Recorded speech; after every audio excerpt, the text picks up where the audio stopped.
Mindseye.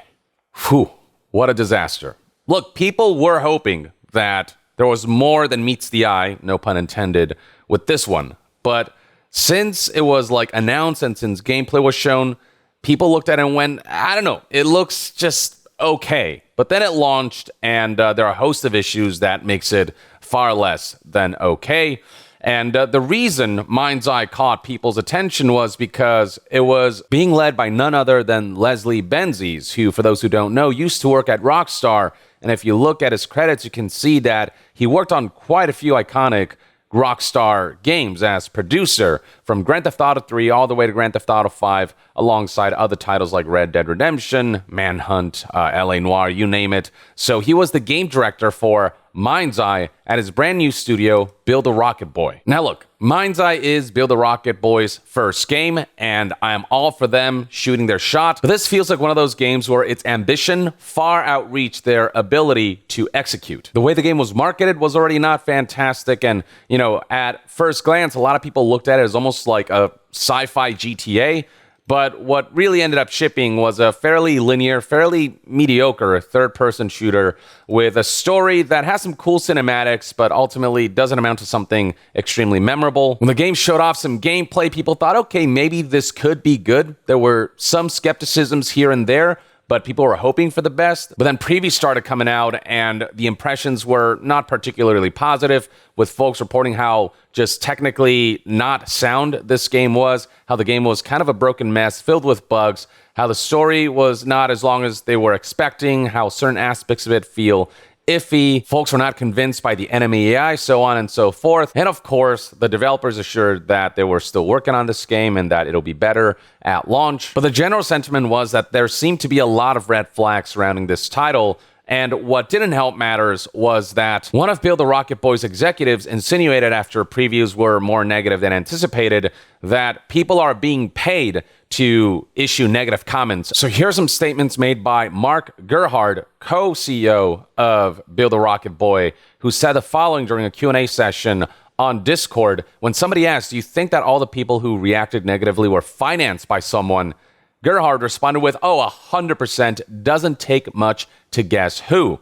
And then when somebody else insinuated that this is a bad look, that it's wild to see a CEO insinuating that previewers are being paid to talk negatively about their game, he responded with, not wild when it's true. And then Gerhard referenced a specific Discord user who had qualms and who had concerns about Mindseye in the past. People thought maybe Gerhard is talking about him. He said, folks, I never said Cyberboy specifically was being paid by anyone. I just said that there is a concerted effort by some people that don't want to see Leslie or Build a Rocket Boy to be successful, that are making a concerted effort to trash the game and the studio. It's pretty easy to see the bots and the repeated replies to any content that we put out. So with a statement like that, it would have to be such a good game that it gives this statement validity, because otherwise Gerhard is going to look a bit like a fool. And that's pretty much exactly what happened with the game's launch, as a lot of people have played it, myself included, and it's not a particularly excellent game. But yeah, that whole comment turned into a PR nightmare, so IO Interactive's boss had to step in, IO being the publisher of Mindseye. They kind of started this program called IO Interactive Partners, where they try to look for developers and publish their games. IO Interactive right now is doing really well for itself with the Hitman series and with the upcoming 007 game, but the publishing of Mindseye is not a particularly good look. But yeah, when IO Interactive CEO Hakan Abrak was asked if he believes this to be true, the response he provided was, I don't know, I don't believe that. I don't believe that. I just think the game should speak for itself on June the 10th. And speak for itself it did. There were already ominous signs like two of Build a Rocket Boy's executives departing from the studio just 1 week before the game's launch, specifically the chief legal officer and the chief financial officer. If executives believe that a product will be successful, their first move isn't to jump ship, it's to ride that wave and continue on with a successful venture. So that already highlighted a general lack of confidence within the studio itself. And then that lack of confidence was further highlighted by the fact that Build a Rocket Boy did not send out any review copies to any news outlets or media. New Settlers reportedly did not receive review copies, which is why when you look at like Metacritic or OpenCritic right now, you're not going to see a lot of reviews. And they clearly did this on purpose. They probably knew that the reception surrounding the game wasn't going to be particularly positive. Lo and behold, you go to Metacritic right now and you'll find that the user score is sitting at a generally unfavorable score of 3 out of 10. And then if you look at the Metascore from current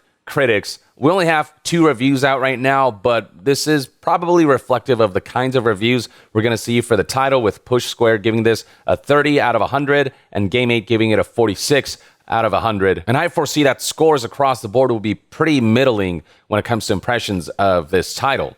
On Steam, you'll find that users have given this game a mixed score of 40% from 1,288 reviews. And then if you look at the number of players who've engaged with this title, you can see that not a whole lot of people bought this game based on the fact that the all-time peak for the game is just 3,302 players, and that number has already diminished pretty significantly with only triple-digit players checking it out right now, suggesting that the game did not sell particularly well, and it probably will not be making its money back. It'll probably be a net loss. I myself have played a bit of the game, and it just feels like one of those games that, while there's a cool idea behind it, the execution is just, I mean, it feels like the game should have been delayed. It feels like the game is incomplete, or like it should have been fleshed out a lot more.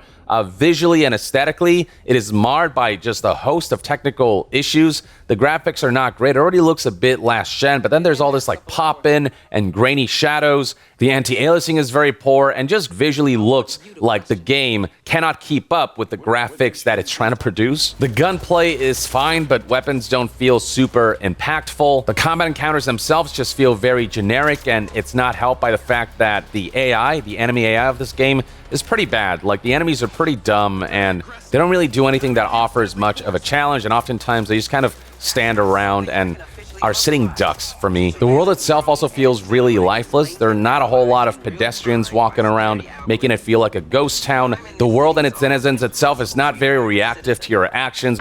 Your duties will be fairly broad. You'll be required to follow orders.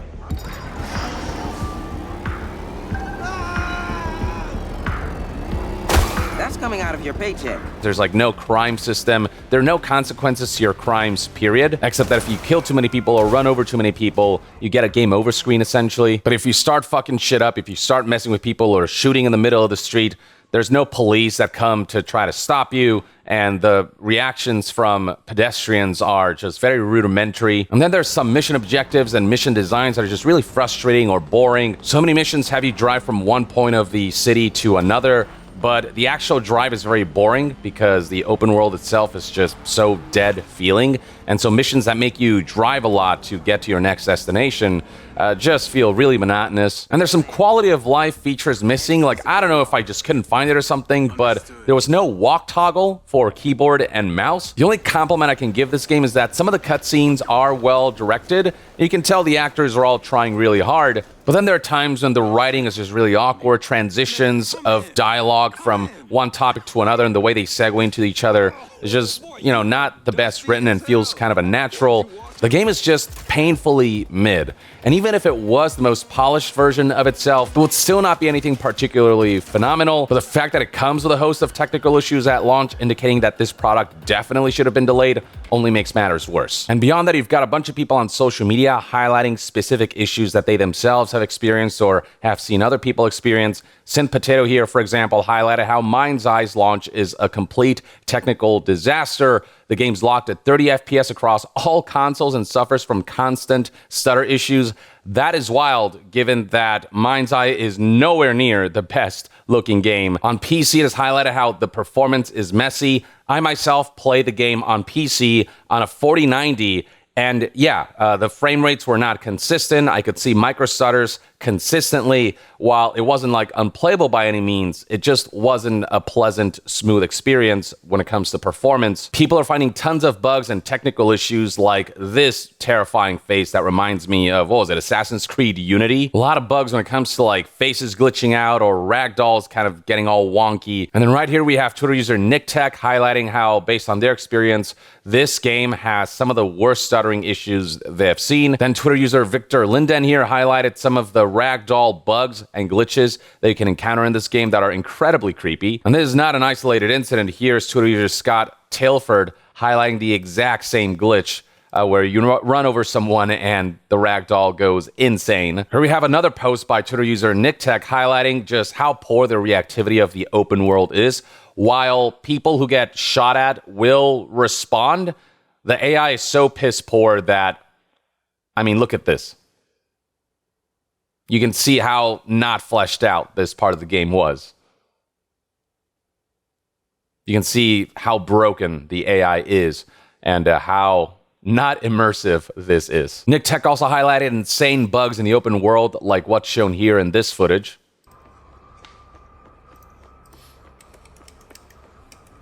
Wait for it.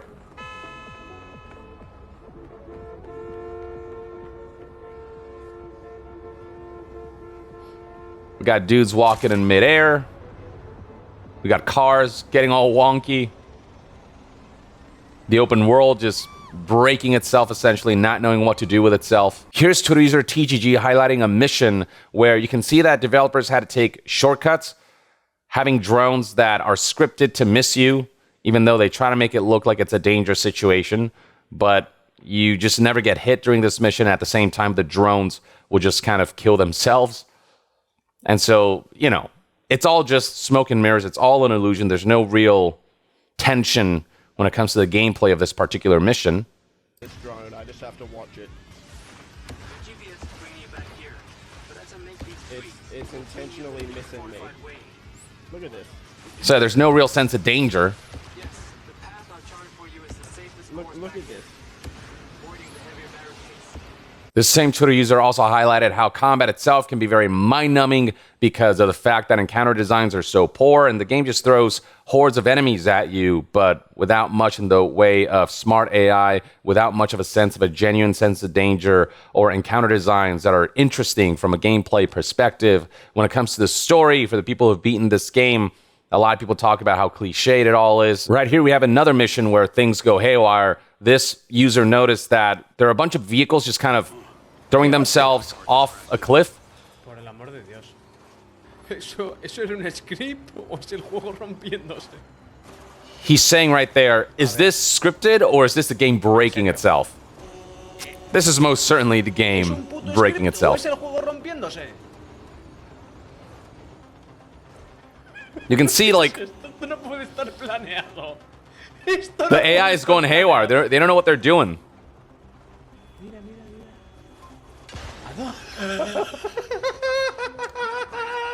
Cars are going where they're not supposed to and exploding everywhere. Plano bueno, ¿eh? Este es el sitio bueno para ver palmar coches. And there's more. There's more. Look at that car right there. It's giving people some good laughs. And then, yeah, there goes the truck. Puedo ver qué es lo que pasa. Mira, mira, mira, mira, mira. Salen de la nada y se tiran por el jodido cráter, ¿eh? Yeah, so they pop out of nowhere. He's saying they pop out of nowhere and then they throw themselves off a cliff. The game doesn't know what it's doing. And then there's the way they're dealing with content creators. So, for example, here we have Co-Carnage, who was sponsored by Mindseye and was supposed to do a sponsored stream, but then last minute was asked to pull the stream, to pause the stream, which is something that has never happened to him. What? Okay. So yeah, he shut down the game and decided to boot something up since plans were derailed. The sponsor just paused the sponsored stream.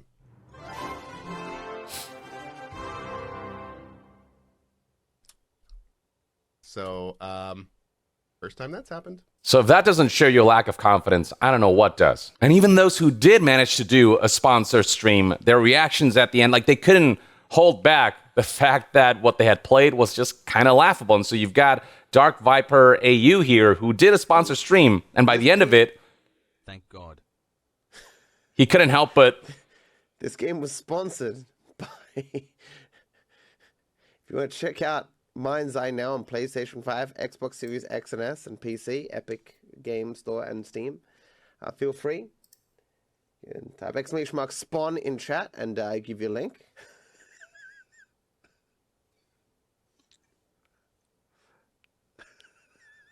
So, yeah, I mean, that reaction tells you everything.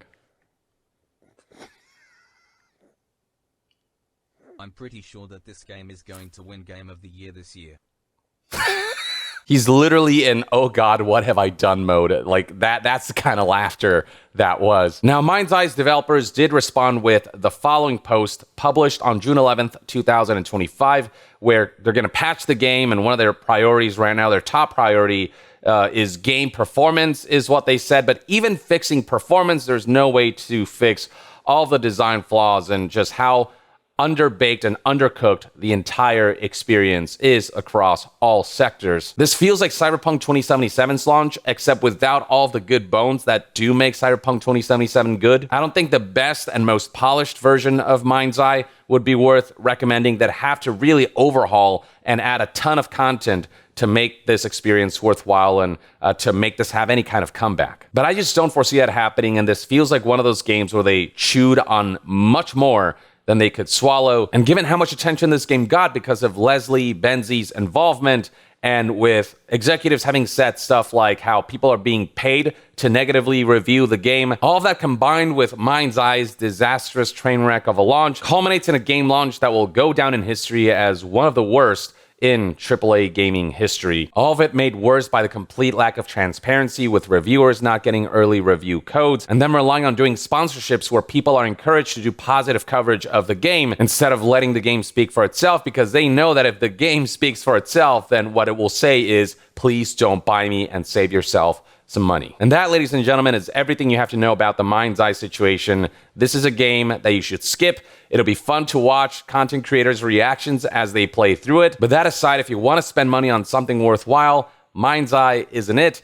You are better off spending that money elsewhere. Thank you for tuning in, folks. Let me know in the comments below what your thoughts and opinions are on Mindseye, if you yourself have played the game or checked out the title. And to be further updated on all things gaming news, reviews, and discussions, stay tuned right here on Young Yeah. I'll see you guys next time. Young out.